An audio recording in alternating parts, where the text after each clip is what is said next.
It was supposed to be a simple ride, nothing out of the ordinary. The back seat was overloaded with bags and one of the younger kids had already claimed the middle. My husband, irritated and rushing, told me to just sit on my stepson's lap for a few minutes until we reached the next stop. I hesitated, but there weren't many options. I laughed it off, climbed in, and tried not to make it awkward. He didn't say much, just adjusted himself slightly to make room, one hand gently holding my waist to steady me as the car rolled forward. I told myself this was nothing. I told myself not to think. But I did think. His thighs were solid under me. His cologne, subtle but fresh, hit me in waves with every breath.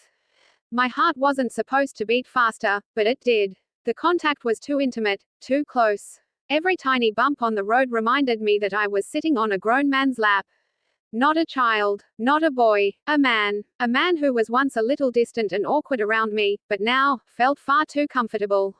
I tried to focus on the passing scenery, on the conversation in the car, but my mind kept slipping. He wasn't doing anything inappropriate. His hand wasn't wandering. He wasn't saying anything. That's what made it worse. He didn't have to.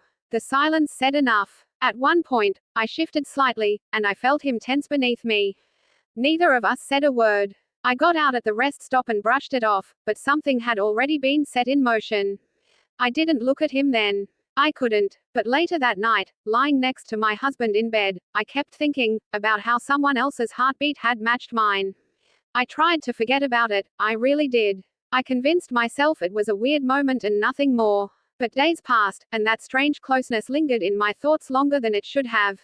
I'd be folding laundry or stirring a pot, and suddenly I'd feel that pressure again. His hand on my waist, the tension in his thighs, the stillness between us.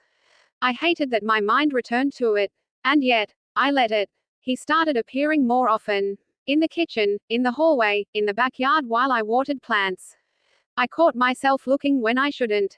He had filled out, broad shoulders, quiet confidence. One afternoon, he walked in shirtless, wiping sweat from his neck after a jog. I looked away too late. He saw me, smirked, said nothing. Later that week, we were alone again. I asked casually if he wanted tea. He leaned against the counter and said, "You looked really pretty that day in the car." I froze, tea bag still in hand. I asked what he meant, and he just shrugged, eyes not leaving mine. Just saying. That was the moment I stopped pretending it was one-sided. I told myself I should shut it down. I didn't. Instead, I put on lipstick more often. I started noticing which shirts he complimented. I added his favorite cereal to the grocery list. I laughed more at his jokes. It was all so subtle no one would notice, except me. I noticed everything. My husband remained distant, buried in work and phone calls. He didn't notice the way I lingered in conversations with his son, or how my voice softened when I spoke to him. He didn't ask why I seemed more present at dinner. He didn't see what was slowly unraveling right in front of him. He came downstairs late, just as I was finishing a glass of wine. Everyone else was asleep. I expected him to head back up, but he didn't. He hovered, asked what I was watching, and sat beside me without waiting for an answer. There was space on the couch, but not between us. I felt it the second he sat down. My hand was on the armrest, his ended up right next to mine. Neither of us moved. He glanced at me, voice low, and said, "You think about that day?" I didn't pretend not to know. I nodded once, barely. My stomach turned, but it wasn't from guilt. It was from anticipation I hadn't allowed myself to admit until now.